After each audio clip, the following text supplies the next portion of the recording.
समन्ता चक्रवालेषु अत्रा गच्छन्तु देवता सद्धम्मं मुनिराजस्य सुनन्तु सग्गमुक्कदं धम्मස්සවන कालो अयं बदन्ता ධම්මස්සවන කාලෝ අයං බදන්තා ධම්මස්සවන කාලෝ අයං බදන්තා නමෝ තස්ස භගවතෝ අරහතෝ සම්මා සම්බුද්දස්ස නමෝ තස්ස භගවතෝ අරහතෝ සම්මා සම්බුද්දස්ස නමෝ තස්ස භගවතෝ අරහතෝ සම්මා සම්බුද්දස්ස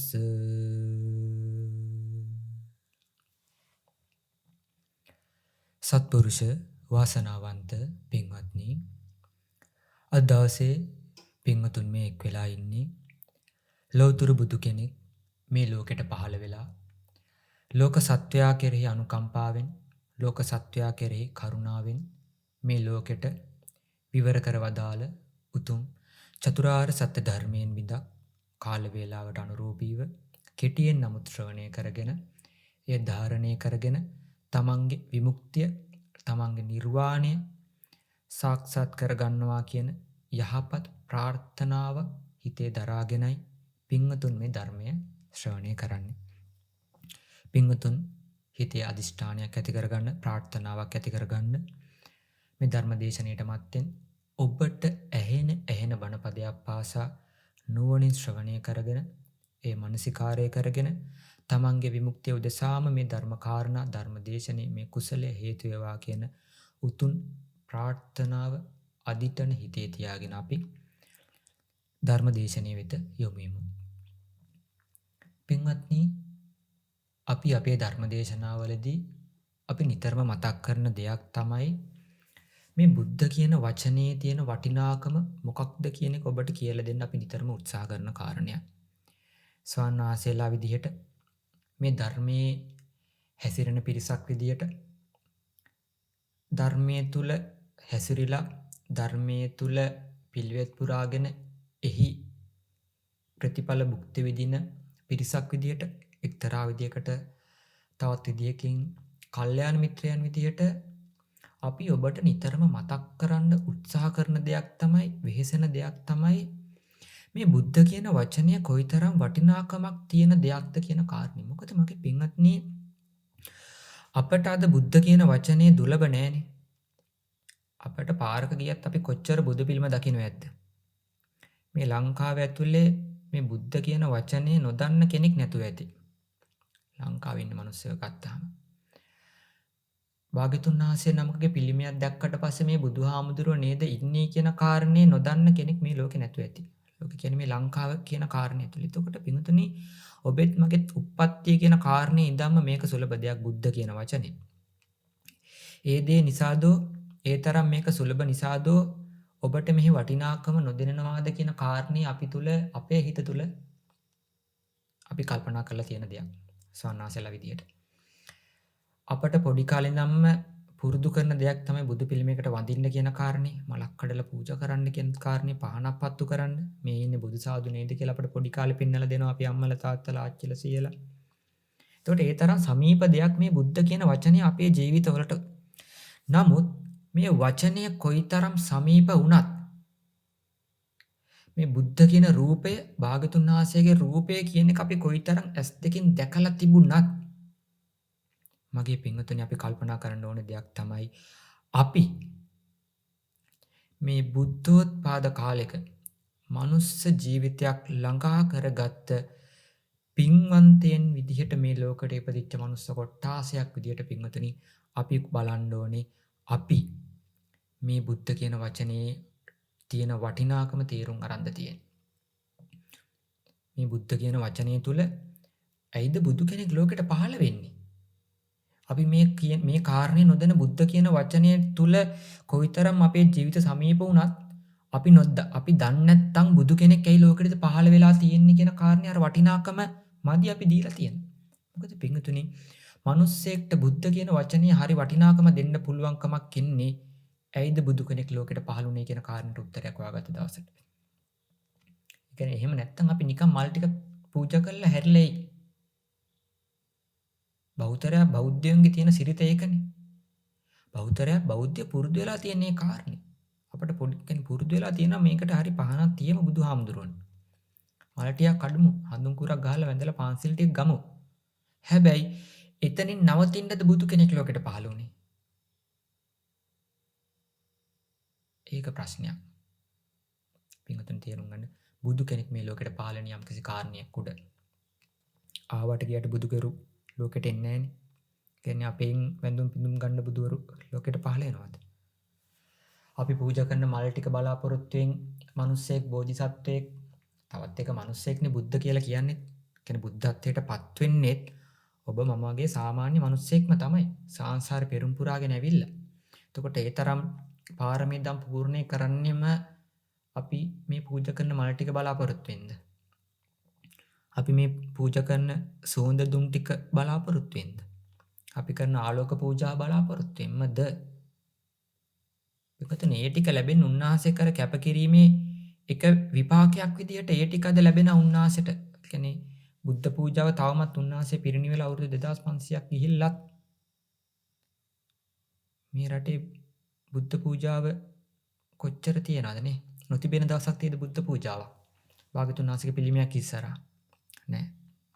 ඒ උන්වහන්සේ කරපු පාරමී බලවල විපාක තමයි තවමත් යන්නේ. හැබැයි පිංගුද මතක තියාගන්න බුදු කෙනෙක් ලෝකෙට පහළ වෙන ඔය කාරණේට විතරක් නෙමෙයි. බුදු කෙනෙක් පිංගුදනි අර ඔබට කිව්වා වගේම සාමාන්‍ය මනුස්සයෙක්මනේ මේ බුද්ධ කියන වචනයට පාරමීදම් පුරන්නේ. මේ බුද්ධ කියන තැනටපත් වෙන්න පාරමීදම් පුරන්නෙම ඔබත් මමත් වෙන්නේ සාමාන්‍ය මනුස්සයෙක් කියන අපි අහලා තියෙනව නේද? භාගතුන් වහන්සේ කියන්නේ තවතිසාවට ගිහිල්ලා අභිධර්මයේ දේශනා කළ නැවත වඩිද්දී එතන හිටිය මිනිස්සුયો ඒ ප්‍රාතිහාර්ය දැකලා හැම කෙනෙක්මගේ බුදු වෙන්න ඕනි කියලා ප්‍රාර්ථනා කරයි කියලා. ඒකට ඒ වගේ එක මිනිස්සෙගේ හිතක ඇති වෙන එක ප්‍රාර්ථනාවක් තමයි කාලයක් මනෝ ප්‍රනිදානව වා ප්‍රනිදානව ප්‍රාර්ථනා කළ වචනින් ප්‍රාර්ථනා කළා ඒක බුදවරු ගාව හිතින් ප්‍රාර්ථනා කළ බුදවරු දැකලා බුදවරුන්ගේ ආශ්චර්යය දැකලා බුදවරුන් කරන දේ දැකලා ඕමම ගිහිල්ලා තමයි නියත විවරණයක් අරන් අන්න පාරමීදම් පුරනවා. පාරමී විදියට උපපාරමී විදියට පරමත්ත පාරමී විදියට පුරාගෙන ඇවිල්ලා බුදු කෙනෙක් එන්නේ.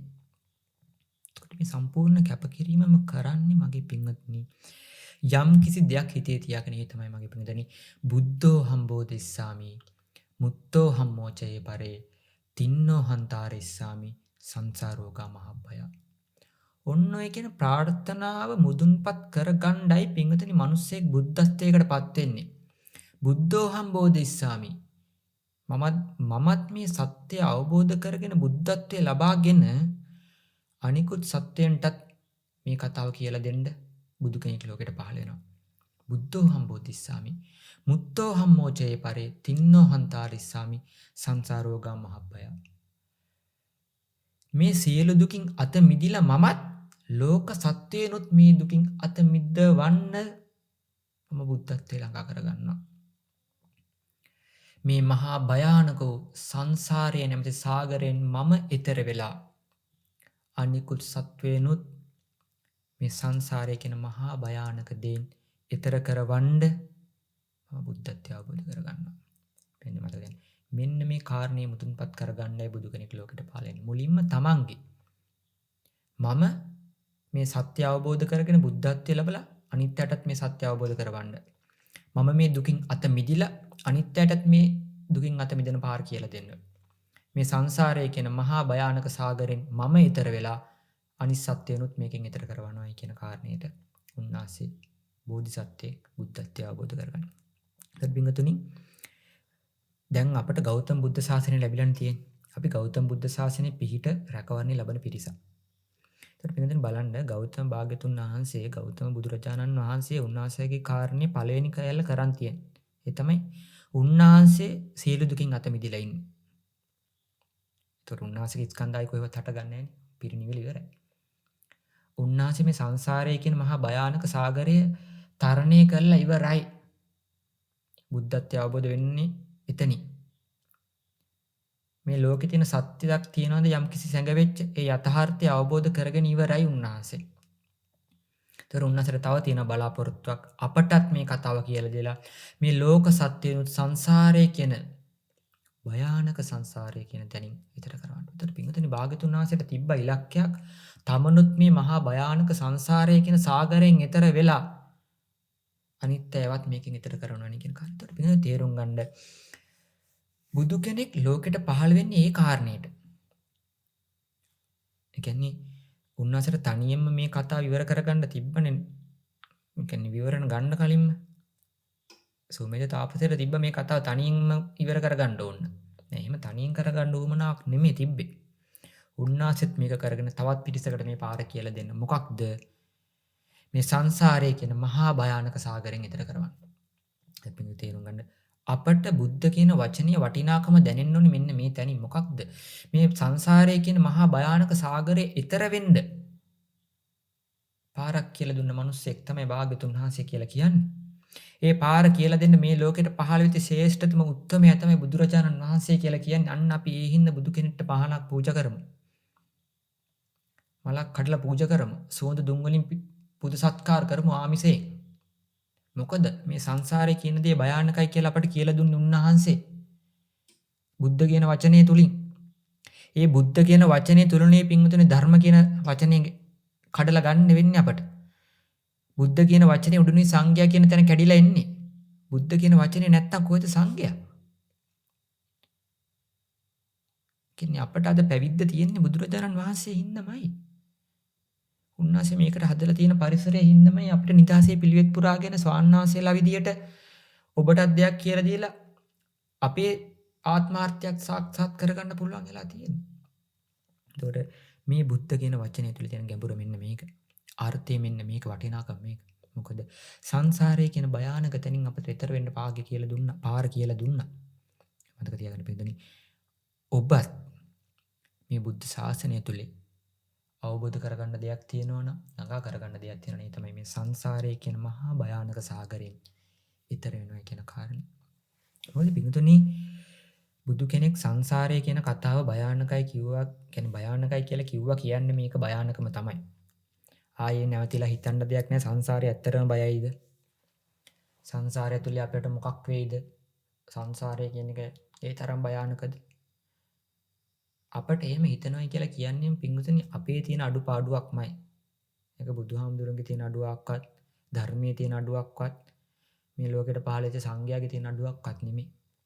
ඔබට එහෙම සිතුවිල්ලක් හිතේ නැගෙනවා නම් සංසාරේ ඔය කියන තරම්ම භයානකයිද? ඉතින් අපි ඊතර වෙන්නම ඕනේද? ඒක ඔබේ අඩුපාඩු. මොකද පින්තුනි මේ කතාව ඔබට කිව්වේ අර මේක ඔබට මේ දේශනාව අහන් ඇදී තේරෙයිද මේ කතාව කිව්වේ කියන මම ඒකට නැවත මතක් කරනවා. මොකද මේ දේශනාව පාදක කරගත්තෙම ඔබට අපි බුද්ධ ශාසනය මොකක්ද කරන්න ඕනේ කියන අවස්ථාවේ පැහැදිලි කරලා දෙන්න. මොකක්ද අපි මේක කරන්න ඕනේ? කියන්නේ පින්තුනි දවසක් මේ ආනන්ද හාමුදුරුවෝ භාග්‍යතුන් වහන්සේ කුරුරට වැඩ ඉන්නකොට ආනන්ද හාමුදුරුවෝ මේ පටිච්චසමුපාද ධර්මෙ මෙනෙහි කරනවා. විවේක වේලාවක පටිච්චසමුපාද ධර්මෙ මෙනෙහි කරාට පස්සේ ආනන්ද හාමුදුරන්ට කියන්නේ ආනන්ද හාමුදුරන්ට තේරෙනවා කියන්නේ බුදු මට මේක හොඳට කියන්නේ කල්පනා කර යද්දි මුලින් ඉඳන් අගට අග ඉඳන් මුලට මැද ඉඳන් දෙපැත්තට ඊට දෙපැත්ත ඉඳන් මැදට ඔය විදිහට පටිච්චසමුපාදයේ කල්පනා කර යද්දි උන්වහන්සේට තේරෙනවා මේ පටිච්චසමුපාදයේ බුදවරු අමාරුයි කියලා කියන්නේ. බුදුවරු මේ පටිච්චසමුපාදයේ ගම්බීරයි කියලා කියන්නේ. ගැඹුරු දෙයක් අවබෝධ කරගන්න අපහසු දෙයක් කියලායි බුදුවරු මේ කතාව කියන්නේ. පටිච්චසමුපාදය කියන ධර්මයේ ලෝකෙට විවර කරලා දෙන්නේ. හැබැයි මම මේ කල්පනා කරද්දි මට මේක හොඳට පැහැදිලිව තේරුණා.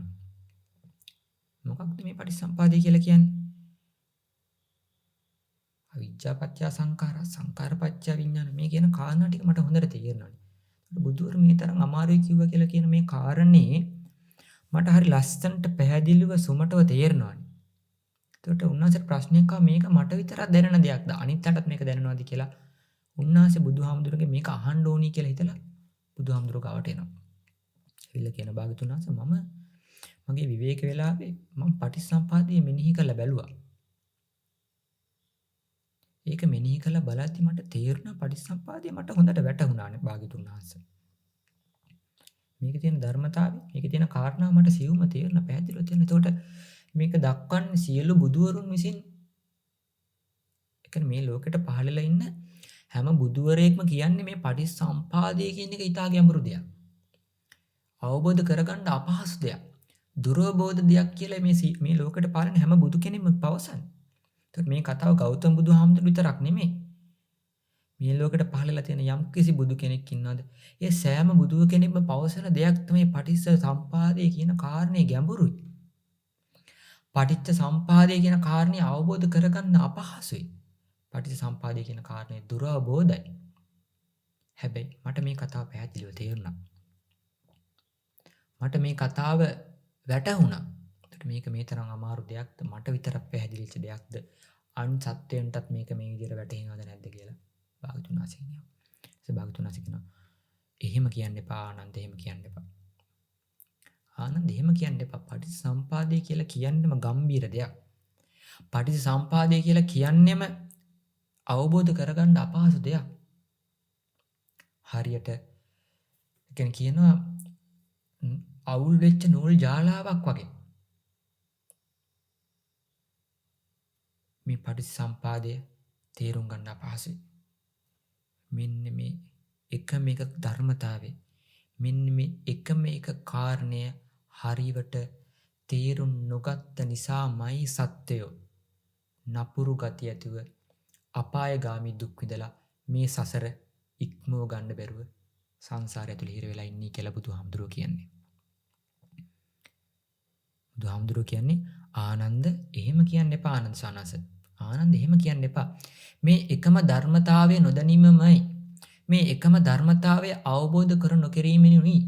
මේ එකම ධර්මතාවය ප්‍රතිවේද නොකිරීමෙන් සත්වයා මේ සංසාර කතාව ඇතුලේ දුක් විඳලා මේ සංසාරය කියන දේ, මේ සසර කියන එක ඉක්මව ගන්න බැලුව අනන්ත අප්‍රමාණ දුක් විඳගෙන මේ සසර තුල සැරිසරනවා. බලන්න පිටුතනිය වචනය කොච්චර ලස්සනද? ඒක ඇතුලේ අපිට හිතන්න කොයිතරම් කැලලක් තියනවද? මේ පද දෙක තුනයි මෙතන තියෙන්නේ. මොකද්ද? ආනන්ද එහෙම කියන්න එපා. මේ එකම ධම මොකක්ද? ඒ ධම මේ පටිච්ච සමුප්පාදය කියන එකම ධම අවබෝධ කර නොගැනීමෙන් නොදැනීමෙන් ප්‍රතිවේද නොකිරීමෙන්මයි සත්‍ය මේ තරම් කාලයක් මේ සංසාරය තුළ හිර වෙලා අපාය ආදී දුක් විඳගෙන සසර ඉක්මව ගන්න බැරුව සසර අතරමං වෙලා තියෙන්නේ. ඉතින් පිටුතුනේ මේක ඇතුලේ අපට වෙලා තියෙන හැම ප්‍රශ්නයක්ම මේක ඇතුලේ තියෙනවා නේද? හැම ප්‍රශ්නයකටම උත්තරේවත් මේක ඇතුලේ මේ කතාව ඇතුලේ තියෙනවා. අපිට තියෙන ප්‍රශ්නේ මොකක්ද ඇත්තටම? අපිට ඇත්තටම තියෙන ප්‍රශ්නේ මේ සංසාර කතාව නෙමෙයිද? මේ සසර කියන කාරණය තුළ අපි හිර වෙච්ච හින්දාමනේ පිටුතුනේ අපි සසරෙන් ඉක්මවීමක් ගැන හිතන්න වෙලා තියෙන්නේ. සසර කියන එක දුකක්. බුදුහාමුදුරුවෝ කිව්ව දෙයක්. මම ඔබට කියන්න ඕනේ නැහැ නේ. මම ඔබට මුලින් කිව්වේ සංසාරෝගා මහබ්බය. තින්නෝ හන්තාරිස්සාමි සංසාරෝගා මහබ්බය. මේ මහා භයානක සසරෙන් ඈතර වෙන්නයි බුදු කෙනෙක් ලෝකෙට පහළ වෙන්නේ. උන්වහන්සේ ඉතරලා අපිවත් ඈතර කරවන්නේ. සසර කියන එක භයානකයි. එතකොට මේ භයානක සසරේ අයිය අපි තාමත් හිර වෙලා ඉන්නේ. මොකද මෙන්න මේ එකම ධර්මතාවය, එකම ධර්ම කාරණය හරියට තේරුම් අරන් නැතිඳයි මොකක්ද? පටිච්ච සමුප්පාදය කියන කාරණය. එතකොට මොකක්ද මේ පටිච්ච සමුප්පාදය කියලා කියන්නේ? ඇතරම් පිංගුතුනි ඔබත් දන්නවනේ මේ පටිච්ච සමුප්පාදය කියන්නේ මොකක්ද කියන කාරණේ. මම ඔබෙන් ඇහුවත් පටිච්ච සමුප්පාදය කියන්නේ මොකක්ද කියලා ඔබට කියන්න පුළුවන්. සානස පටිච්ච සමුප්පාදය කියලා කියන්නේ ඔබ දන්න අංග 12. අවිජ්ජා පත්‍ය සංකාර, සංකාර පත්‍ය විඥාන, විඥාන පත්‍ය නාම රූප, නාම රූප පත්‍ය සලආයතන, සලආයතන පත්‍ය පස්සෝ, පස්ස පත්‍ය වේදනා, වේදනා පත්‍ය තණ්හා, තණ්හා පත්‍ය උපාදාන, උපාදාන පත්‍ය භව, භව පත්‍ය ජාති, ජාති පත්‍ය ජරා මරණ. ඔබ මේ අංග ටික දන්නා. ඔබ පටිච්චසමුපාදය කියන්නේ මොකක්ද කියන කාරණේත් ඔබ දන්නා. එන්නේ පිටුතුනේ අපිට මතකයි අපි ඉස්කෝලේ යන කාලේ පොත් අපිට මේ බුද්ධ ධර්මයේ විෂය ඇතුලේ පටිච්චසමුපාදය අංග ටික කියලා දුන්නා. ඒතර අපි ඒක පාඩම් කර විභාගෙට ලිව්වා. මේ වචන අපට හුරුයි. හැබැයි පින්වතුනි අපට එදා හරියට කියලා දුන්නා නම් මේ කාරණේ මොකක්ද පටිච්චසමුපාදය කියලා කියන්නේ අපි කියන්නේ මේකේ ගැඹුර හිතන්න. ඒ නොදැනීම හින්දානේ පින්වතුනි අපි අපට ඒක තේරුන්නේ නැත්තේ. ඒතර මේ කල්යාණ මිත්‍රයෙක්ගෙන් මේක ඇහෙනකම්ම පටිච්චසමුපාදය මොකක්ද කියන එක අපි ඉගෙනගෙන තියෙනවා. අහලා තියෙනවා. ඒකේ මතකෙත් තියෙනවා. හැබැයි කල්යාණ මිත්‍රයෙක් කියලා දුන්න මේකේ ගැඹුර. ඒතර පින්වතුනි බුදු කෙනෙක්ගේ වටිනාකම මේක. අපට මේ වචන ටික අහන්න පුළුවන්. ඔබත් මේ වචන ටික දන්නවා. හැබැයි බුදු කෙනෙක් කියන මේක ගැඹුරුයි. බුදු කෙනෙක් කියන මේ ලෝකෙට පහළ වෙලා ඉන සෑම බුදු කෙනෙක්මයි කියන්නේ මේ කාන්නේ මේක ගැඹුරුයි. එහෙම කියන්න එපා ආනන්ද. ආනන්ද හැමදෙරට මේක කල්පනා කරද්දී තේරුණා. මේක මෙහෙමයි කියලා. නෑ. මේ කාරණේ ගැඹුරුම තමයි. සරලයි වගේ පෙවුනට අවිද්‍යාව පත්‍ය සංඛාර අවිද්‍යාව හේතු වෙලා සංස්කාර හැදෙනවා. ඒ වචන දෙක තුන ඇතුලේ අපට පටිච්චසමුපාදය තේරෙනවා කියලා ඔබම හිතන් ඉන්නවනේ පින්වතුනි. ඒක අපිවම අමාරුවේ දාගන්න තැන. ඊට අපි මේක ඉතින් තේරුම් ගන්න දෙයක් තියෙනවා. අපට ඒ තරම් කතාවක් තේරුණා නම් ඇයි අපිට තාමත් අධිගමනයක් ළඟා කරගන්න බැරි උනේ නේ? බුදුහාමුදුරුවෝ කියනවා නම් මේ ධර්මතාවය නොදැනීමම හරියට අවබෝධ කර නොගැනීමෙන් මේක ප්‍රතිවේදය කරගෙන නැති හින්දාමයි සත්‍ය තාමත් සසරේ අතරමං වෙලා තියෙන්නේ. සසර කියන එක ඉක්මව ගන්න බැරි වෙලා තියෙන්නේ. මේක හරියට තේරුම් ගන්න නැතිකම හින්දාමයි කියලා කියනවා නම් පින්තුනි අපි හරියට තේරුම් ගන්න තියෙන්නේ නේ. අපි තාමත් සසරේ හිර වෙච්ච මිනිස්සු. අපි තාමත් සසරේ දුක් විඳින සත්වයෝ. අපිට මේ වචන ටික කන වැටලා තිබ්බා කියලා අපි ඒකේ තේරුමක් දැනගෙන තිබ්බා කියන පමණින්ම අපිට මේ සමස්තයම අවබෝධ වෙලා නැහැ. සමස්තයම අපි තේරුම් අරගෙනත් නැහැ. ඒකට අපිට තව කරන්න වැඩ තියෙනවා මේක ඇතුලේ. මොකක්ද මේ පටිච්චසමුපාදය කියන එක තේරුම් ගන්න ඕනේ. පින්තුනි මේ කතාව කියන්නේ මේක ආනන්ද හාමුදුරුවන්ට එදා Taman කල්පනා කරද්දි විවේකීව මේ කල්පනා කරද්දි උන්වහන්සේට මේ කතාව ඒ කියන්නේ ඒ විදියට ලේසියට දැනුන්න කෙනෙකුට හේතු කාරණා ටිකක් අට කතාවේ සඳහන් කරලා තියෙනවා. ඒ කියන්නේ කියන උන්වහන්සේගේ පූර්ව උපනිෂ්ඨේ සම්පත්තිය තිබ්බ හින්දා උන්වහන්සේට එදා එක ගැඹුරු තිබ පටිසම්පාදයේ විදියට අවබෝධ උනායි කියලා. ඒ වගේම තමයි තීර්ථ වාසයෙන් සෝවාන් ඵලයටපත් වෙලා තිබ්බ හින්දා ඒ වගේම තමයි උන්වහන්සේගේ බහුශ්‍රృతභාවය. ඔය කියන කාරණා හතරෙන්දා උන්වහන්සේට එදා මේ පටිසම්පාදයේ ඒ විදියට තේරුම් ගියා. උන්වහන්සේ මේකේ සංසාරේ පුරාවට මේ පූර්ව උපනිෂ්ඨේ සම්පත් පූර්ණේ කරලා තියෙන. කල්ප කාලාන්තරයක් පුරාවට මේක පූර්ණේ කරලා තියෙන උපනිෂ්ඨේ සම්පත්. ඒ වගේ තමයි උන්වහන්සේට තිබ්බ තීර්ථක වාසය. ඒක උන්වහන්සේ ඇසුරු කරා බුදුහාමුදුරුවෝ ඇසුරු කරා සාරිපුත්ත හාමුදුරුවෝ මොග්ගල්ලාන හාමුදුරුවෝ මහරහතන් වහන්සේලා. මේ විදියට පුද්ගල උපනිෂ්ඨයක් තිබ්බ උන්වහන්සේට. උන්වහන්සේට තිබ්බ හොඳ බහුශ්‍රృతභාවයක්. ඒ වගේ තමයි උන්වහන්සේ මේක මෙනෙහි කරද්දි සෝවාන් ඵලයටපත් වෙලා තිබ්බේ. සෝවාන් ඵලයටපත් උනේ කියලා කියන්නේම සක්කාය දිට්ඨි ගැලවිලා තියෙන්නේ. විචිකිච්ඡාව ගැලවිලා තියෙන සීලප්පත පරාමාසයන් ගැලවිලා තියෙන්නේ. සක්කාය දිට්ඨිය ගැලවෙනවා කියලා කියන්නේ උන්වහන්සේට අවබෝධයක් තියෙන මේ නාම රූප ධර්මතාවල පැවැත්ම මොන වගේද කියන කාරණේ. උන්වහන්සේට මේක ඒක සත්පුද්ගල භාවයෙන් ඒකත්වයෙන් ගන්න එක ගැලවිලා මේ නාම රූප දෙක පැවැත්මක් නේද කියන කාරණේ උන්වහන්සේට අවබෝධය තියෙන දෙයක් සෝවන් උනායි කියලා කියන්නේ. එතකොට උන්වහන්සේට මේ පටිසම්පාදය කියන එක හොඳට පැහැදිලිව පේනවා. එතකොට මේ කාරණා හතරින්ද උන්වහන්සේට එදා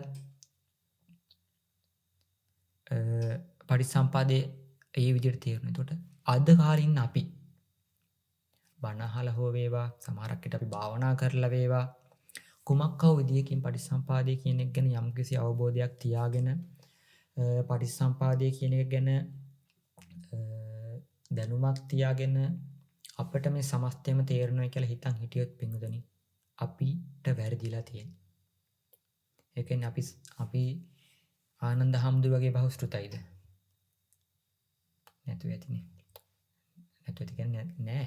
අපි ආනන්ද හැමදෙර තරම් බහුශ්‍රృత කෙනෙක් නෙමෙයි. එතකොට අපේ ආනන්ද හැමදෙර වගේ සෝවාන් ඵලයටපත් වෙලාද? ඒකද මේ කියන්නේ එහෙම සෝවාන් ඵලයකටපත් වෙලා ඉන්න නම් අපි සසර ගැන ලොකු බියක් තියෙන්න ඕනෙත් නැහැ. මොකද තව ආත්ම හතකින් මේ කතාව ඔක්කොම ඉවරයි. ආයි දුකතිගාමී වෙන්නෙත් නැහැ. සෝවාන් කෙනෙක් නම්. එතකොට අපි එහෙම නැහැ. එතකොට අපිට තව කරන්න වැඩ ගොඩක් තියෙනවා. අපිට එතකොට පෘථග්ජන භූමියේ ඉන්න මිනිස්සු විදිහට අපි හරියට තාම මේ පටිසම්පාදය තේරුම් ගන්න නැහැ. එතකොට අපිට පූර්ව උපනිශ්‍ර සම්පත්තිය අපි ඒ තරම් කාලයක් පෙරම් පුරලා නැති වෙන්න පුළුවන්. තාමත් මේක ඇතුලේ මේ වෙහෙසෙන්නේ. ඒකට පින්වතුනි අපට එදා ඒ ආනන්ද හාමුදුරුවෝ ගාව තිබ්බ ඒ ලක්ෂණ අපි ගාව නැහැ. එතකොට පින්වතුනි තේරුම් ගන්න අපි මේකේ තව තේරුම් ගන්න දෙයක් තියෙනවා. ඒ තමයි මෙන්න මේ පටිච්ච සම්පාදේ කියන ධර්මතාවය. ඇත්තටම පටිච්ච සම්පාදේ කියන්නේ මොකක්ද පින්වත්නි? දැන් අපි දන්නවනේ අවිද්‍යාවින්ද අවිද්‍යාව පත්‍ය සංඛාර ඔය කතාව දන්නවනේ. මොකද්ද පටිච්ච සම්පාදේ කියන එකේ තේරුම? කනේ සරලව කිව්වොත් මගේ පින්වතුනි පටිච්ච සම්පාදේ කියලා කියන්නේ එක හේතුවක් යම්කිසි හේතුවක් තවත් හේතුන්ගේ උපකාරය යම්කිසි දෙයක් ඉපදවීම කියන අර්ථය තමයි පටිච්චසමුපාදය කියලා කියන්නේ. උදාහරණයක් විදිහට කිව්වොත් අවිද්‍යාව කියන හේතුව තවත් දේවල් වල උපකාරයෙන් තව එකක් උපද්දවනවා. යම්කිසි කාරණයක් උපද්දවනවා. එතන අවිද්‍යාව පත්‍ය සංඛාර කියලා කියන්නේම අවිද්‍යාව කියන කාරණේ තවත් දේවල් ප්‍රත්‍ය වෙලා උපනිෂ්ඨ වෙලා සංස්කාර උපදිනවා. සංස්කාර කියන එකත් එහෙමයි. සංස්කාර කියන එක හේතුව තවත් දේවල් උපයෝගී කරගෙන තවත් දේවල් ප්‍රත්‍ය වෙලා උපනිෂ්ඨ වෙලා විඥානය කියන එක උපද්දවනවා. එතකොට මේ විඥානය කියන ඵලය ඊළඟට හේතුවක් වෙනවා. ඒ හේතුව තව දෙයක් උපදිනවා. එතකොට මේක තමයි පටිච්චසම්පාදය කියලා කියන්නේ. එතකොට පටිච්චසම්පාදය කියලා කියන්නේ සරලවම කිව්වොත් අපේ සංසාර ගමන තේරුම් ගන්න තියෙන තැන. අපි මේ තරම් කාර්යයක් සසරේ ආවේ කොහොමද කියන එකට උත්තරේ පටිච්චසම්පාදේ තේරුම් ගත්තට පස්සේ හම්බ වෙනවා. කියවල භාවනා කරලා තිබ්බට පස්සේ. ආයි නැවත උපදිනවද කියන කාරණේ ඔබට තේරුම් ගන්න ඕන නම් ඒකාන්තයෙන්ම ප්‍රත්‍යක්ෂව ඔබේ අවබෝධයෙන් අපේ වචනට තේරුම් ගන්න නෙමෙයි. බුදු කෙනෙක්ගේ වචනට තේරුම් ගන්න නෙමෙයි. ඔබට මේක අවබෝධ කරගන්න පුළුවන් පටිච්ච සම්පාදය තේරුම් ගත්ත දවසකට. සත්‍ය ආයි උපදිනවද? ඒක ප්‍රශ්න කර කර ඉඳලා ඒක නෑයි කියන තැනට දාන්න යන්න එපා. එහෙම කරනවා නම් ඔබ සසරේ වරද්ද ගන්නවා. එහෙම තැනකට වැටුණොත් ඔබ මිත්‍යා දෘෂ්ටියකට වැටෙන්නේ කෙලින්ම ආයි. කොයිද ආයි උපත? අපට එහෙම අපි දන්න දේ තුලවත් කියන්නේ අපි දන්න දේ තුල ඉඳගෙන අපට බෑ එහෙම කියන්න. පින්වතුනි ඔබට මේ හැම කතාවකටම උත්තර හම්බ වෙනවා. ඔබ තුලින්ම මේ හැම කතාවම තේරුම් ගන්න පුළුවන්. කොහොමද? මේ පටිච්ච සම්පාදය කියන එක තේරුම් ගත දවසට. නේද ඔබට මට කියන්න උවමනා වුණේ මේ කාරණේ. ඒ තමයි කියන්නේ එදා ආනන්ද හාමුදුරුවන්ට මේක කල්පනා කරද්දි හිතුණානේ මේක මට තේරෙන අවබෝධ වෙලා තියෙන්නේ මෙහෙමයි කියන එක. සමහරක් විට ඒ කාරණේ අපටත් ඒ විදිහට තියනා වෙන්න පුළුවන්. ඒ කියන්නේ අපි සමහරක් විට කංකා විතරනේ වඩලා තියෙන කෙනෙක් වෙන්න පුළුවන් මේක අහන්නේ. සමහරක් විට ඒක වඩලා නැති කෙනෙක් වෙන්න පුළුවන් මේක අහන්නේ. එයාට සාමාන්‍යයෙන් කියන්නේ බණ අහලා තියෙන භාවනා නොකරලා තියෙන කෙනෙක්ට වඩා බණත් අහලා භාවනා කරලා තියෙන කෙනෙක්ට මේක තේරෙන වැඩි. මේ කතාව. එතකොට මේ භාවනා නොකර බණ විතරක් අහලා තියෙන කෙනෙක් මට පටිච්චසම්පාදේ තේරලා තියෙන්නේ කියලා හිටියොත් ඒක ප්‍රමාණවත් මදි තමන්ගේ කාංකා විතරන විසුද්ධියවත් පූර්ණේ කරගන්න. අපි මේ නිවන බලා යන ගමනක් නම් තියෙන්නේ. බුදු කෙනෙක්ට ඕනුනේ අපට තමනුත් මේ සත්‍ය අවබෝධ කරගෙන ලෝක සත්වයන්ට මේ කතාව කියලා දෙන්න නම් තමනුත් සියලු දුකින් අත පිදිලා ලෝක සත්වයන්ටත් මේ දුකින් එතර වෙන පාර කියලා දෙන්න නම් මේ භයානක වූ මහා සංසාරයේ කියන සාගරයෙන් එතර වෙලා ලෝක සත්‍යයනොත් මේ සංසාරය කියන සාගරයෙන් එතර වෙන්න නම් පින්වතුනි ඔබේ අවශ්‍යතාවයක් වෙන්න ඕනේ මේ කාරණේ. ඒ තමයි අපි බුදු කෙනෙක් කියලා දුන්නේ සත්‍ය අවබෝධ කරගන්න එක. බුදු කෙනෙක් කියලා දුන්නේ දුකින් අත මිදෙන එක. බුදු කෙනෙක් කියලා දෙන්නේ සංසාරයේ කියන මහා සාගරය එතර කරගන්න. ඒක එතර කරන්න තියෙන පාර තමයි මේ කතාව තේරුම් ගන්න. පින්වතුනි මේ සූත්‍රය ඇතුලේ ඊළඟට භාගතුන් වහන්සේ ආනන්ද හැමදෙර විස්තර කරන මේ කතාව ඔක්කොම කියලා ආනන්ද කියන්නේ පරිසම්පද පොඩ්ඩක් විස්තර කරලා යනවා.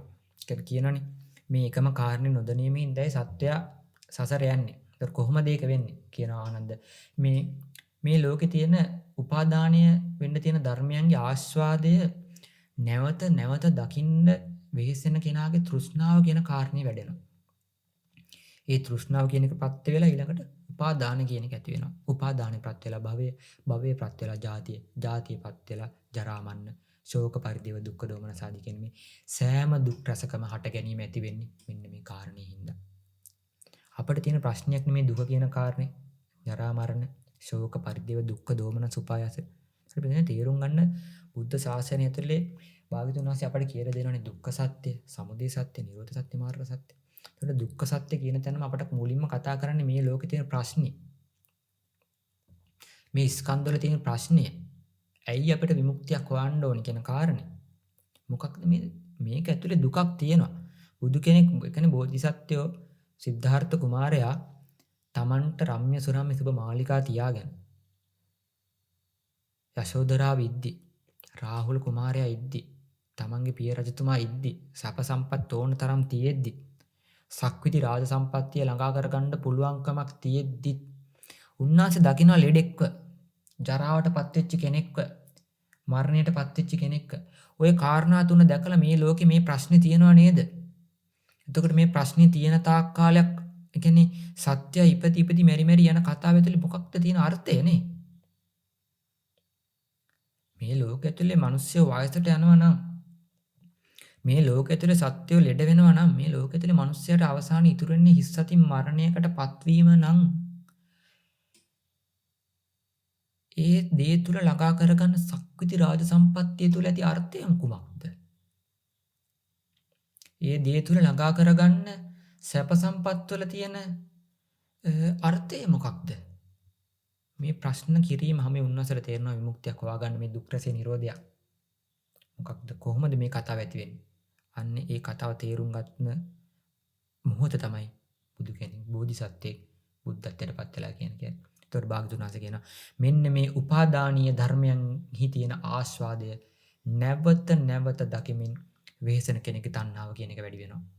ඒ තණ්හාවින්ද උපාදාන තව දැඩිවල්ල ගන්නවා ඒක. ඊ උපාදානින්ද භවයන් සකස් කරනවා. කර්ම භවය තියෙන උපපත්ති භව තියෙනවා. එතකොට මේ භවයේ හින්දා ජාතියක් කියන එක නැවත උප්පත්තියක් කියන එක හට ගන්නවා. නැවත ඉපදුණයි කියලා කියන්නේ අන්න දුක් රසේ හට ගැනීම. දුක්වල ආරම්භය තමයි ජාතිය කියලා කියන්නේ. ඉපදුණු හින්දා නෙමෙයිද පින්වතුනි අපි වයසට ගිහිලා තියෙන්නේ මේ වෙනකොට. ඉපදුණු හින්දා නෙමෙයිද පින්වතුනි අපි ලෙඩ වෙලා බෙහෙත් ගන්න වෙලා තියෙන්නේ. ඉස්පිරිතාලවල පෝලිං වල ලගින්න වෙලා තියෙන්නේ. කණ්ඩ බොණ්ඩ දෙන්න වෙලා තියෙන්නේ. වයසට එනකොට හයිය හත්තිය දිලා වැඩක් කරගන්න බැරි තැනකටපත් වෙලා තියෙන්නේ. අපි මේ ජීවිතයේ පිනදෙනි ඔබ යම් කිසි කායික හෝ වේවා මානසික හෝ වේවා මොනියම් හෝ දුක්ඛ මේ කතා කරන වේදනාව විතර මේ කියන්නේ වේදනාව පැත්තෙන් උන් හිතලා බලන්නකො. ඒක දුක කියන්නේ වේදනාව විතරක්ම නෙමෙයි. තව තියෙන කතාවක්. හැබැයි තේරුම් ගන්න ඔබ මේ ජීවිතේ තුළ මොකක් හෝ වේදනාවක් විඳලා තියෙනවා දුක්ඛ වේදනාවක්. ඒ හැම දෙයකටම මූලාරම්භය ඉපදීම නෙමෙයිද? අපට ඉපදුණු හින්දා නෙමෙයිද ඉස්කෝලේ යන්න උනේ, පන්ති යන්න උනේ, රස්සා කරන්න වෙලා තියෙන්නේ ඔය. පැස්සේ තෙමීගෙන වැඩට යන්න වෙලා තියෙන්නේ, කෝච්චි වල එල්ලීගෙන වැඩට යන්න වෙලා තියෙන්නේ. තුන් වේලා ක්ලිපවල් ගානේ උය පියාගෙන කණ්ඩ බොණ්ඩ මේකට දෙන්න වෙලා තියෙන්නේ. ඉස්පිරිතාලවල පෝලිං වල ඉන්න වෙලා තියෙන්නේ. අරකට උද්ඝෝෂණ වලට යන්න වෙලා, මේක කරන්න වෙලා, මරණාධාර සමිතියට යන්න වෙලා. කොච්චර දේවල් කරන්න වෙලාද නේ? මේ හැම දෙයක්ම පටන් ගත්තේ පිටුතුනි. අපේ උපතින්ද, අපේ ජාතියින්ද. ඒ හින්දා භාගතුන් වහන්සේ කියන මේ උපාදානීය ධර්මයන්හි ආස්වාදේ නැවත නැවත දකිමින් වෙහෙසෙන කෙනාගේ තණ්හාව ඇති වෙනවා. ඒ තණ්හාව උපාදාන වෙලා භවයේ ජාතිය දුක හට ගන්නවා. ඒක භාගතුන් විස්තර කරන මේ විදියට. ඒ කියන්නේ උපමාවක් කියනවා. ඒ කියන්නේ යම්කිසි මහා ලොකු ගහක් තියෙනවා නම් ඒ ගහ යට මුල් 4-8 ගිහිල්ලා තියෙනවා. දැන් ලොකු ගහක් තියෙන හොඳ මුදුන් මුලකුත් තියෙනවා. ඒක ආශ්‍රය කරගෙන හොඳ තන්තු මූල පද්ධතියකුත් මේ පොළේ පපසරිය පුරාම පිහිදිලා තියෙනවා. ඒතර පිටුනේ මේ මුල් වලින් මොකද කරන්නේ? කියන්නේ මුල් වලින් වෙන කාර්යයක් තියෙනනේ. මුල් වලින් මොකද කරන්නේ? පසේ තියෙන ජලය කියන එක උරා ගන්නවා, khනිජ ටික උරා ගන්නවා, පෝෂක පදාර්ථ ටික උරා ගන්නවා. එතකොට මූල පද්ධතිය තුල ශාකයක් වැඩෙන්න, ශාකයක් වර්ධනය වෙන්න, ශාකයේ පැවැත්මට අවශ්‍ය කරන සම්පත් ටික හේතු කාරණා ටික මේ මුල් පද්ධතිය තුලින් අවශෝෂණය කරගන්නවා. ඒකට ඒ කෘත්‍යයෙන් හින්දා ඒ කාරණාව හින්දා මොකද වෙන්නේ? ඒ ගහට දිගු කාලයක් තියෙන්න පුළුවන්. අවුරුදු 100,000 ගණනක් තියෙන්න පුළුවන්.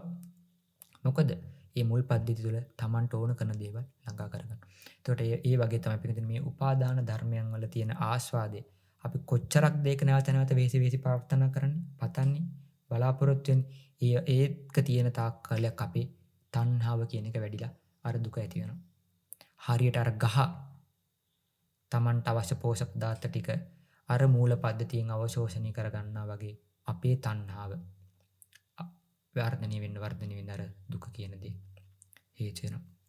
විදිහට මම මේ ධර්ම දේශනාව ඇතුලේ මේ කතාව ලොකුවට විස්තර කරන්න යන්නේ මෙතන මොකක්ද මේ කියන්නේ කියන කාරණේ. ඔබ තේරුම් ගන්න. ඒ කියන්නේ උපාදාන ධර්මයන්ගේ තියෙන ආස්වාදය නැවත ඒ කියන්නේ ඒකට හිතන්නකෝ ඔබ ආදරය කරන කෙනෙක් ඉන්නවා නම් හිතන්න ඒක කියන්නේ අපේට ආස්වාදයක් ගෙන දෙන දෙයක් නේ. උපාදාන ධර්මයෙන් කියන තැන අපිට ස්කන්ධ පහ දාන්න පුළුවන්. එතකොට ඔබ ආදරය කරන කෙනෙක් කියන තැන අපි ඒ රූපය ගත්තොත් රූපස්කන්ධයනේ තියෙන්නේ. එතකොට අපි ඒක තුල අපට හොඳ වේදනාවක් උපදිනකොට අපි ඒක තුල ආස්වාදයක් ලබනවා. මොකද පස්සපච්චා වේදනා. ස්පර්ශය තුල යම්කිසි වේදනාවක් හට ගන්නවා. යම්කිසි රූපයක් අපි ඇහැට ගැටුණාට පස්සේ ඒ තුල ඇති වෙන විඥානය තුල සුව වේදනාව කියනක උත්පාදේ වෙනවා. ඉපදෙනවා. එතකොට පිළිදෙන අපි මේ වේදනාවට ආස කරනවානේ. එතකොට මේ වේදනාව ළඟා කරගන්න අපි මොකද කරන්න ඕනේ? නැවත නැවතත් අර මේ වේදනාව ලැබිච්ච රූපය අපි ඇහි ගැටවන්න ඕනේ. මොකද එහෙම නැත්නම් අර වේදනාව උපදින්නේ නැහැ.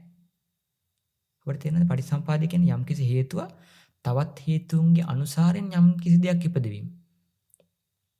ඉතින් අර රූපේ කියන දෙක ඇහි ගැටුණාට පස්සේ තමයි ඉපදෙන්නේ වේදනාව කියන එක. ඒතකොට වේදනාව කියන එක තීරණය වෙන අර හේතු කාරණා ගොඩක් උඩ. ඒතකොට අපි මොකද කරන්න ඕන? අර සුව වේදනාව කියන එක ළඟා කරගන්න අර හැම හේතුවක්ම හදන්න ඕනේ. ඒකට වෙහෙසෙන්න ඕනේ. ඒ වෙහෙසලා අපිට කර සුව වේදනාව දැනෙනවානේ. ඒ දැනුණාට පස්සේ අපි ඒකට ටික ආස කරනවා. මොකද මේ සැප වේදනාවට අපි කැමති. ඔබේ පුතා දකින්නයි කියන කාරණයට ඔබ කැමතිනේ. මොකද ඔබේ පුතා නැවත නැවතත් දකින්න ඔබේ සුව වේදනාවන් තමයි ජනනය වෙන්නේ. මේ වේදනට ඔබ කැමති. ඒක ඔබ නැවතත් පුතා දකින්න කැමති. කටහඬ අහන්න කැමති. මොකද අන්න ඒ දේ තුල අන්න අපි පුතා කියන ඒ ස්කන්ධයට අන්න තණ්හා කරන්න පටන් ගන්නවා. ආස කරන්න පටන් ගන්න. ඊට පස්සේ තණ්හා මොහ කුරා ගිහිල්ලා ඒක උපාදානයක් බවට පත් වෙනවා. ඒ උපාදානය තුල අන්න නැවත සංස්කාර රැස් කරනවා. ඒ දේ තුල අපිට මරණින් මත්තේ නැවත උප්පත්තිය කියලා කියන සමත් වෙන ඊට පස්සේ ජරා මරණ ආදී දුක් ටික ගලාගෙන යන්න පටන් ගන්නවා. ඒතකොට මෙන්න මේ කතාව ඇතුලේ අපි මේ සංසාර චක්‍රය ඇතුලේ මේ විදිහට ඉපදෙමින් මැරෙමින් නොනවත්වා ආපු අති දීර්ඝ සංසාරයක් තමයි අපි මේ ගෙවාගෙන වෙලා තියෙන්නේ. ඒතකොට අපි මේ ඉන්නේ මේ සසරේ එක තැනක. අපි මේක නතර කරගන්න මොකක්ද කරන්න ඕනේ? මේක ප්‍රශ්නයක්නේ.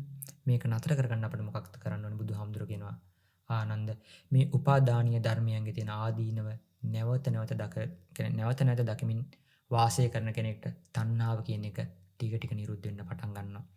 තණ්හාව නිරෝධය වෙන්න උපාදානා නිරෝධා. උපාදානෙ නිරෝධ වෙන්න ජාතිය කියන එක නිරෝධ වෙයි. භවය කියන එක නිරෝධ වෙනවා. භවය නිරුද්ධ වෙන්න ජාතිය නිරුද්ධ වෙනවා. ජාතිය නිරුද්ධුණයි කියලා කියන්නේ ජරා මරණ ආදී දුක කියන එක නිරුද්ධ වෙන්න පටන් ගන්නවා. ඉපදීම කියන එක නතර කරොත් පින්වතුනි අපටයි වයසට යන දෙයක් තියනවද? ලෙඩ වෙන්න දෙයක් තියනවද? මරණයටපත් වෙන්න දෙයක් තියනවද? නැහැ. ඉපදීම කියන එක නැති වුණාට පස්සේ යන්න දුකේ නැතිවීම තියෙනවා. ඒක පින්වතුනි අපි අපේ මනුස්ස ජීවිතය තුළ කරන්න ඕනේ මේ කාරණේ.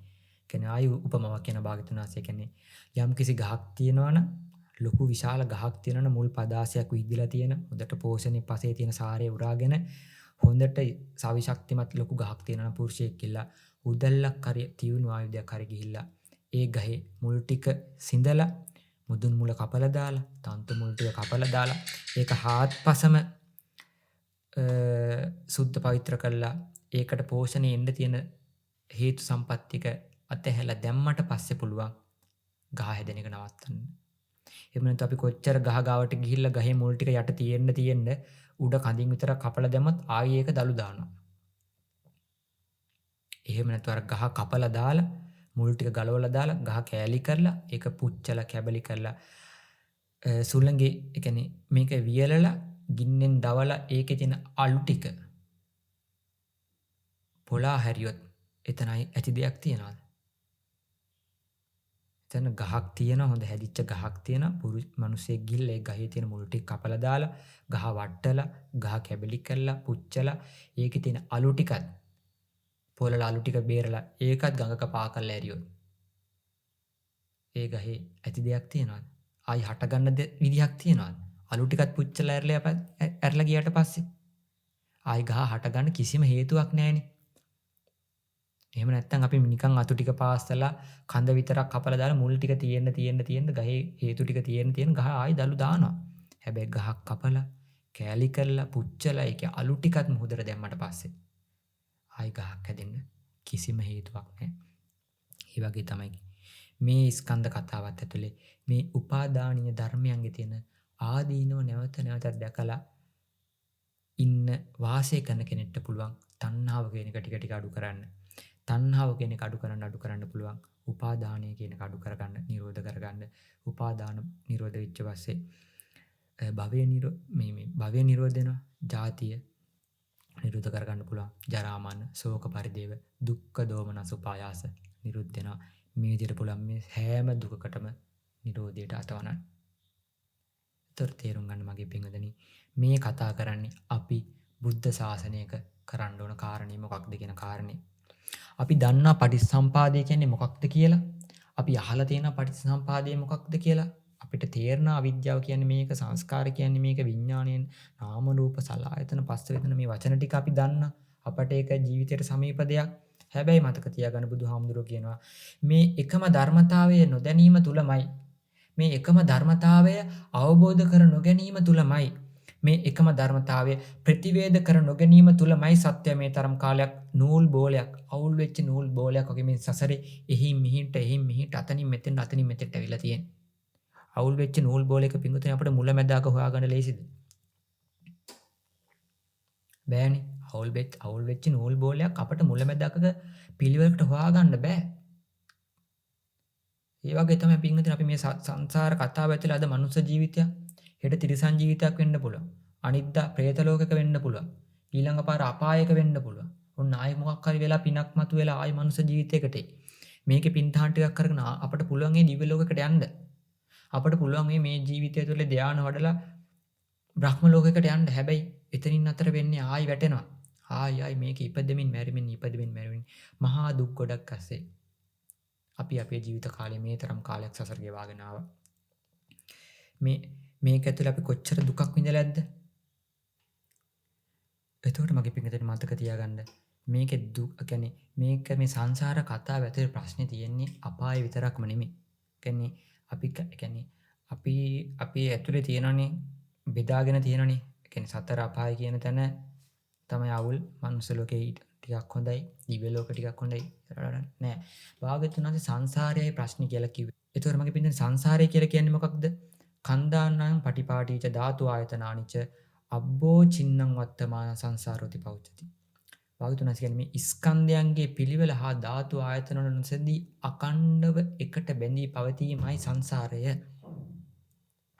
මේ ස්කන්ධයන්ගේ පිළිවෙල ධාතු ආයතන වල නොසැදී පැවැත්ම. ඒතකොට පින්වතුනි මතක තියාගන්න අපායේ විතරක් නෙමෙයි ස්කන්ධ තියෙන මේ මනුස්ස ලෝකේ පහළ වෙලා තියෙන මේ ධාතු ආයතන වල නොසැදී පැවැත්මක්මයි. ඔබ මේ ජීවිතේ මරණයෙන් පස්සේ තුසිතයට ගියා කියලා ඔබ මේ ස්කන්ධයන්ගෙන් මිදිලා නැහැ. ධාතු ආයතන වල නොසැදී පැවැත්මෙන් මිදිලා නැහැ. ඒතකොට ඒ සංසාරයේ කැතාවක්මයි එතන නැවත වතාවක්. ඒතකොට අපායේ තියෙන ස්කන්ධ විතරක් නෙමෙයි මෙතන ප්‍රශ්නේ. දිව්‍ය ලෝකයේද, බ්‍රහ්ම ලෝකයේද, මනුස්ස ලෝකයේද මේ ලෝකේ ස්කන්ධ හට ගන්න පුළුවන් මොනියම් හෝ තැනක් තියෙනවද? ඒ තැනක හට ගන්න ස්කන්ධ වල මේ ප්‍රශ්නේ තියෙන්නේ. බුදුහාමුදුරුවෝ සංසාරය කියලා කිව්වේ මේ කතාව.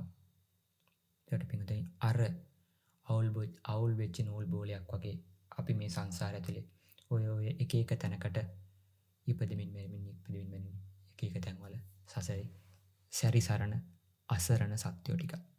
පිටුදී ඔබට මට මේ ධර්ම දේශනාව ඇතුලේ කියන්න ඕමනා වුණේම මම ඔබට කියේ මේ බුද්ධ කියන වචනේ වටිනාකම කොච්චරක්ද කියන එක. ඔබ නිකමට මෙහෙම හිතන්නකො මගේ පිටුතුනි. ඒ කියන්නේ අර දැන් ආනන්ද හැඳුරුවන්ට මුලින්ම මේ පටිසම්පාදය කල්පනා කර යද්දී ආනන්ද හැඳුරුවට හිතනනේ මේක මේ සියලු බුදුවරු ගැඹුරුයි කියලා කිව්වට සියලු බුදුවරු මේක අවබෝධ කරගන්න අපහසුයි කියලා කිව්වට මට මේ කතාව තේරුණානේ. එතකොට මේක තරම් අමාරුයි නෑනේ. හැබැයි හිතලා බලන්න පින්වතුනි ආනන්ද හාමුදුරුවොත් මේ කතාව අවබෝධ කරගත්තේ බුදුහාමුදුරන්ගේ බණ ටික අහලා නෙමෙයිද? සාරිපුත්ත හාමුදුරුවෝ වේවා, මොග්ගල්ලාන හාමුදුරුවෝ වේවා, මහා කස්සප හාමුදුරුවෝ මහරහතන් වහන්සේ වේවා, මේ කොයි කවුරුත් මේ සෑම සන්නාසෙන් නමක්ම මහරහතන් වහන්සේලා නමක්ම මේ පටිච්චසමුපාදයේ තේරුම් ගත්තා. හරියට අවබෝධ කරගත්තා. ඒක අවබෝධ කරගත්ත හින්දායි උන්වහන්සේලා සංසාර කතාව නැවැත්තුවේ. හැබැයි බුදු කෙනෙක්ගේ වචන ටික නැත්තම්, බුදු කෙනෙක්ගේ ණය ටික නැත්තම් උන්වහන්සේට පුළුවන් වේද මේ කතාව කරගන්න? උන්වහන්සේට කරගන්න වෙන්නේ නැහැ මගේ පිංගුතුනි. ඒතකොට බලා ගන්න.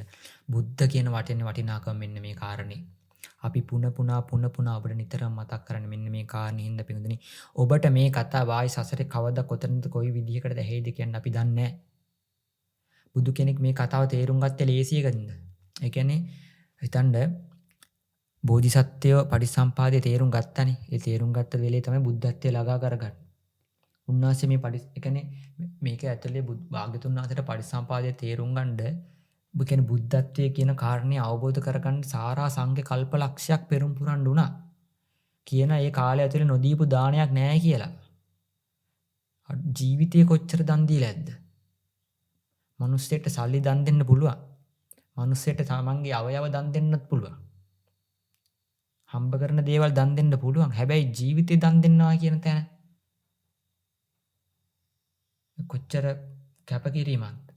එතකොට එහෙම කරලා බුදු කෙනෙක් මේක ළඟා කරගන්නේ. බුදු කෙනෙක්ට මේක අවබෝධ කරගන්න යද්දි පිංගුතුනි අවසානයේ කියන්නේ මාරය ඇවිල්ලා මාර සේනාවත් එක්ක ආවට පස්සේ බෝධිසත්වයෝ ඉදි දෙවිවරු පලා ගියයි කියලා කියනවා. බෝධිසත්වයෝ විතරයි තනියම එතන එදා වජිරාසනේ තනියම මේක තේරුම් ගත්තේ. උන්වහන්සේ සාක්ෂි දෙති මේ මහ පොළොව විතර තනියටම. එහෙම කැපකිරීමක් කරලා එහෙම වෙහෙසක් දරලයි උන්වහන්සේ මේ කතාව අවබෝධ කරගෙන අපට කියලා දෙන පිංගුතුනි. ඒ දේ නෙකරුවා නම් අපටත් අද මේ පටිච්චසමුපාදය කියන එක අපි තේරෙනවා කියලා හිටියට අපට කොහෙන්ද මේක ඇහෙන්නේ? ඒතර පිංගුතුනි තේරුම් ගන්න බුදු කෙනෙක්ගේ තියෙන වටිනාකම මේ කාරණේ. ඔබට අද පටිච්චසමුපාදය ඇහෙනවා, මට පටිච්චසමුපාදය ඇහෙනවා. මේ වචනවල තේරුම් අපි දන්නවා. අපිට කියවන්න පුළුවන් මේ කතාව භාවනා කරන්න පුළුවන්. කාංකා විතරනේ වඩන්න පුළුවන්. ඒතර පිංගුතුනි කෙනෙක්ට කියන්නේ අපි දැන් සප්තවිසුද්ධි සම්පාදනය කරගෙන යද්දී කාංකා විතරනේ හරියට වැඩුවයි කියලා කියන්නේ. එයා චුල්ලසෝතාපන්න භාවයට පත් උනායි කියලා කියන්නේ. චුල්ලසෝතාපන්න.